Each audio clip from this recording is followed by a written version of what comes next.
मस्त प्रॉब्लम, बहुत important problem. Exam में पूछा तो है ये 5 मार्क के लायक, लेकिन आपको 4 से ज्यादा देते नहीं है। लिखो, 2 पोल्स, पोल्स मतलब खंबे, of height a metre, of height a metre and b metre. दो खंबे हैं, एक की हाइट ए है, दूसरे की बी। आर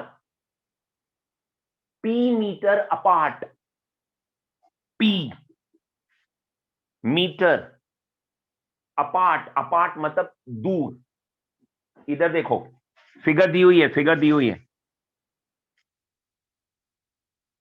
ये रहा ग्राउंड, इस ग्राउंड पर ये रहा एक पोल जिसकी हाइट है ए, ये रहा दूसरा पोल जिसकी हाइट है बी। फिगर दी हुई है, इधर नाम है ए, इधर नाम है बी, इधर नाम है आर, इधर नाम है एस। ये रहा एक खंबा जिसकी हाइट बी मीटर है, ये रहा दूसरा खंबा जिसकी हाइट ए मीटर है।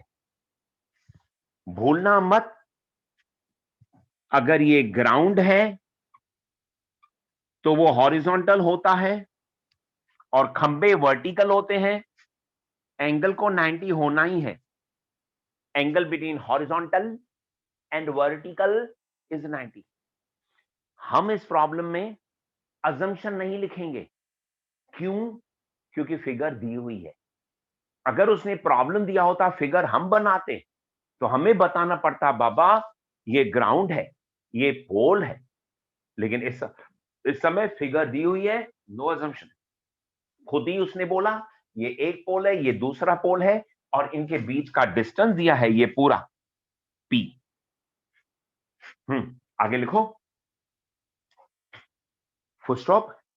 प्रूव दैट, पहले तो क्वेश्चन समझना, आप प्रूव क्या करना है वो देखना। प्रूव दैट हाइट एच,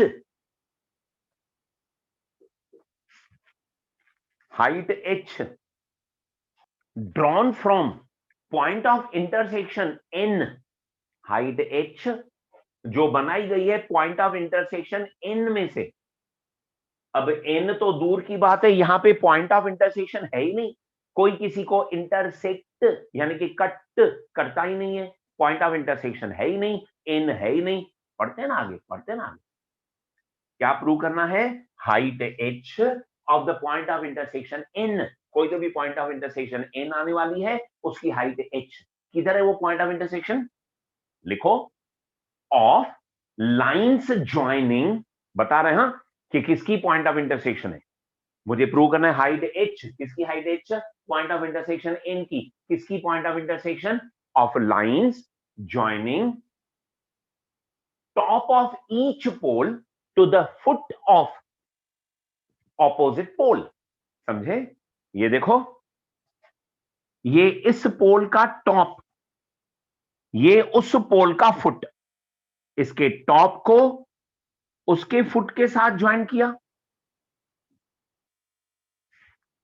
उसके टॉप को इसके फुट के साथ ज्वाइन किया। ये रहा एक पोल, ये रहा दूसरा, इसका टॉप, उसका फुट, उसका टॉप, इसका फुट। ये जो दोनों लाइंस है, इनकी पॉइंट ऑफ इंटरसेक्शन है एन। इनकी जो पॉइंट्स ऑफ इंटरसेक्शन है एन, उसकी हाइट, हाइट उसको कहते हैं जो 90 बनाता है। ये देखो, ये रही height h, height of point of intersection of line joining top of one two bottom of other. इसके टॉप को उसके फुट से, उसके टॉप को इसके फुट से ज्वाइन किया, तो ये दोनों लाइंस एक दूसरे को इंटरसेक्ट करती हैं। इस पॉइंट ऑफ इंटरसेक्शन की ये जो हाइट है ना, एच एच एच, आगे लिखो, is a B upon A plus b metres.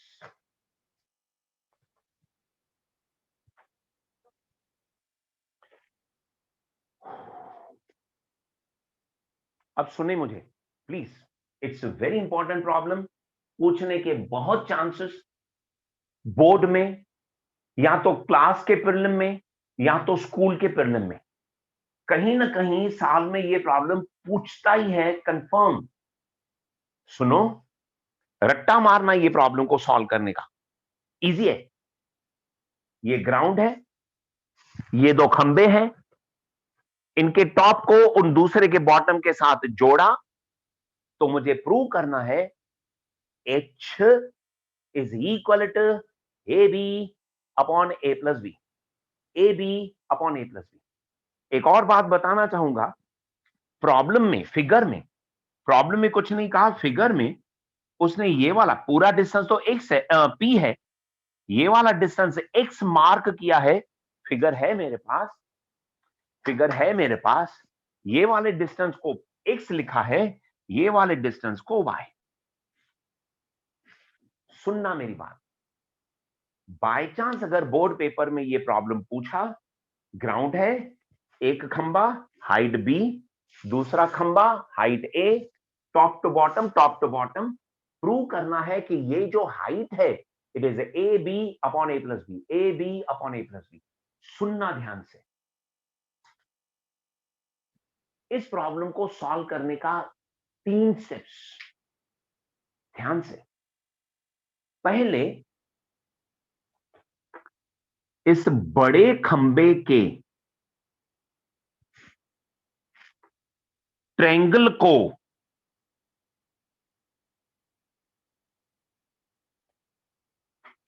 बड़े खंबे के ट्रायंगल को उसके अंदर वाले ट्रायंगल के साथ सिमिलर करो।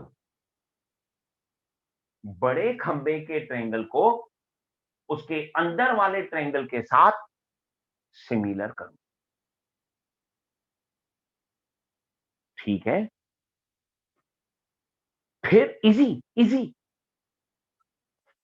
बड़े ट्रायंगल में ये एंगल 90, हाइट मतलब 90, ये 90 दिया हुआ है, खंबा वर्टिकल होता है। अगर प्रॉब्लम में मेरे फिगर में ये 90 दिया हुआ है तो आप सीधा 90 ले लो, नहीं दिया है आपको तो प्रॉब्लम में सबसे पहले लिख के रखो this angle equal to this angle equal to 90, angle between horizontal and vertical is always 90, this equal to 90, angle between horizontal and vertical is always 90। और ये जो इसको हाइट बोला, हाइट का मतलब ही 90 होता है। हाइट के केस में 90 का रीजन नहीं देना, इसके 90 का रीजन मत देना। ये बड़ा ट्रायंगल और ये छोटा ट्रायंगल, एक रीजन बड़े का ये, छोटे का ये 90, दूसरा रीजन बड़े की बी, छोटे की बी, कॉमन एंगल। दो रीजन हो गए, तो ये बड़ा ट्रायंगल छोटे ट्रायंगल के साथ similar, this upon this equal to this upon this, b upon h equal to p upon y। फिर क्रॉस मल्टीप्लाई वगैरह करके, क्रॉस मल्टीप्लाई वगैरह करके इस y को अकेला छोड़ना, b upon h equal to p upon y को अकेला छोड़ना। बताता हूं। फिर सुनो ना, इस खंबे के ट्रायंगल को इसके अंदर वाले ट्रायंगल के साथ सिमिलर करना। इसके ट्रायंगल को उसके अंदर वाले के साथ सिमिलर किया, अब इसके ट्रायंगल को इसके अंदर वाले के साथ सिमिलर करना। वापस पहला रीजन इसकी ये 90, उसकी वो 90, दूसरा रीजन बड़े की ए, छोटे की A, common angle, triangles are similar. ये ट्रायंगल सिमिलर हो गए तो A upon H equal to P upon X मिलेगा, एक्स को अकेला छोड़ना। आया समझ में? पहले बड़े ट्रायंगल को उसके अंदर वाले के साथ सिमिलर, रेशो बना के y अकेला, फिर छोटे ट्रायंगल को उसके अंदर वाले के साथ सिमिलर, रेशो बना के x को अकेला छोड़ना। तीसरा और आखिरी स्टेप, ऐड इक्वेशन नंबर 1 2 करना, प्रॉब्लम हो गया। Total 3 steps. बड़े खंबे के ट्रायंगल को और y को अकेला छोड़ो, छोटे खंबे के ट्रायंगल को उसके अंदर वाले के साथ सिमिलर और x को अकेला छोड़ो और फिर ऐड करो, हो गया। रट्टा मार के जाओ, एग्जाम में ये प्रॉब्लम बाय चांस पूछ लिया तो सीधा सॉल्व करना शुरू मत करना, पहले थोड़ा डांस करना, उसके बाद शुरू करना। ये तो मेरे को आता है, शायद easy easy easy, I am starting. So निना प्रूफ बहुत इजी। कंसीडर ट्रायंगल ए से बी, लिखूंगा तो और ध्यान में आएंगी बातें। कंसीडर ट्रायंगल ए से बी एंड ट्रायंगल एनटीबी। ए से बी का ए 90, एनटीबी का टी 90। एंगल ए से B congruent to angle NTB, measure of each angle is 90। ए से बी का बी, एनटीबी का बी कॉमन, बी पे बहुत सारी एंगल बनती हैं तो सिर्फ बी मत कहो 3 अल्फाबेट में। बड़े का बी होगा एसबीए, छोटे का बी होगा NBT, it is common angle. दो रीजन हो गए, therefore triangle ACB is similar to triangle NTB by A test. एक बार अगर ये दोनों ट्रायंगल सिमिलर हो गए तो ए से अपॉन एनटी, ए से upon NT equal to A B upon TB, corresponding sides of similar triangles. A से की वैल्यू बी, एनटी की वैल्यू एच, ए बी की वैल्यू पी, टीबी की वैल्यू वाई।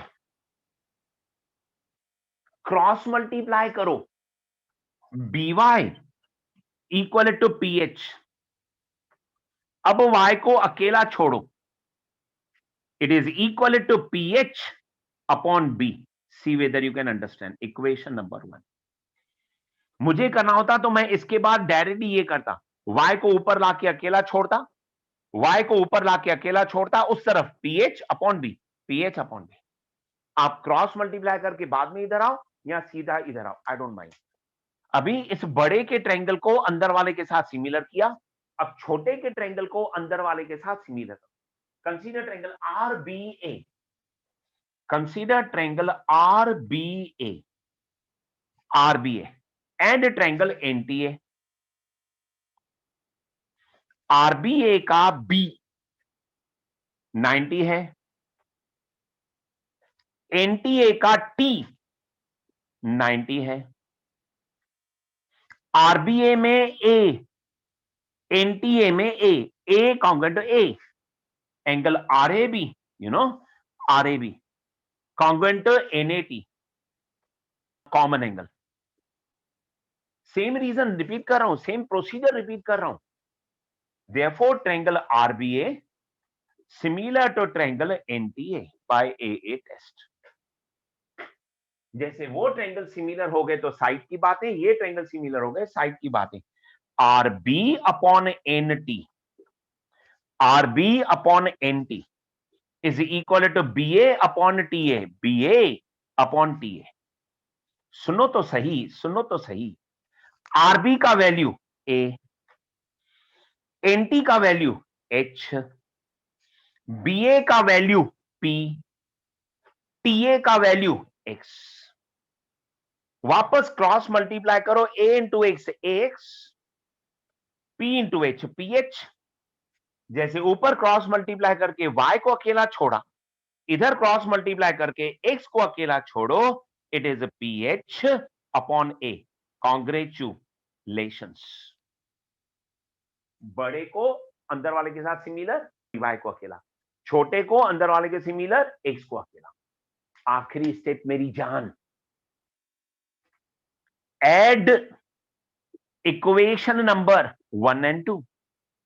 जब दो इक्वेशन को ऐड करते हो तो लेफ्ट आपस में राइट आपस में, y plus x, y plus x, मजा देखना मजा, it is equal to ph अपॉन b प्लस ph अपॉन a। समझे? Left plus left, right plus right. अब बताओ what is y plus x? y plus x is nothing is but p। क्या y plus x p नहीं होगा? Yes, x plus y is p is equal to, इस तरफ ph common निकालो, इसके जगह पे लिखो p, उनमें से pH कॉमन निकालो, pH गया तो बचेगा 1 अपॉन b, pH गया तो बच गया 1 अपॉन a। समझे? अभी भी इंपॉर्टेंट चीजें बाकी है। y प्लस एक्स करोगे तो y प्लस एक्स होता है p, उन दोनों में से pH कॉमन। क्या मैं pp कैंसिल नहीं कर सकता? ये मल्टीप्लाई वाला p इस तरफ आएगा तो डिवाइड, मल्टीप्लाई वाला p इधर आएगा तो डिवाइड, इधर कुछ नहीं बचा 1, प्लस माइनस में कुछ नहीं बचा तो 0, मल्टीप्लाई डिवाइड में कुछ नहीं बचा तो 1। इट इज इक्वल टू, रुको रुको रुको रुको रुको, h इन ब्रैकेट, मुझे बताओ ये क्या है? रेशो। ये क्या है? रेशो। दो रेशो के बीच में प्लस माइनस है तो क्या करते हो? एलसीएम। दो रेशो के बीच में प्लस माइनस है तो एलसीएम। एलसीएम मतलब डिनोमिनेटर को सेम बनाओ, एक बार लिखो, डिनोमिनेटर को सेम बनाओ, एक बार लिखो। बी को मैं कुछ भी करूं ए बनेगा नहीं, तो बी को मल्टीप्लाई करो ए के साथ, ऊपर भी, ए को मल्टीप्लाई करो बी के साथ, ऊपर भी, a b, what is LCM? A b, denominator same बन गया ना, a b, it is a b. What is numerator? A into 1 a, b into 1 b, हो गया। अब अगर मैं एच को वहीं पे रोकूं, it is equal to, h को अगर मैं वहीं पे रोकूं तो ये वाला रेशो इधर आएगा तो उल्टा होगा, 1 ए बी आएगा ऊपर, अपॉन ए प्लस बी आएगा नीचे। Congratulations, this is answer. दो रेशो के बीच में प्लस था, एलसीएम लिया, बी को किया ए से, ए को किया बी से, मैं भी ए बी तू भी ए बी, जो नीचे किया वही ऊपर, एलसीएम हो गया ए बी, ऊपर आया ए प्लस बी। अब एच को वहीं पे रोका, डिनोमिनेटर आया ऊपर, ऊपर वाला आया नीचे, A plus B upon A B, उधर आया तो A B upon A plus B. Start.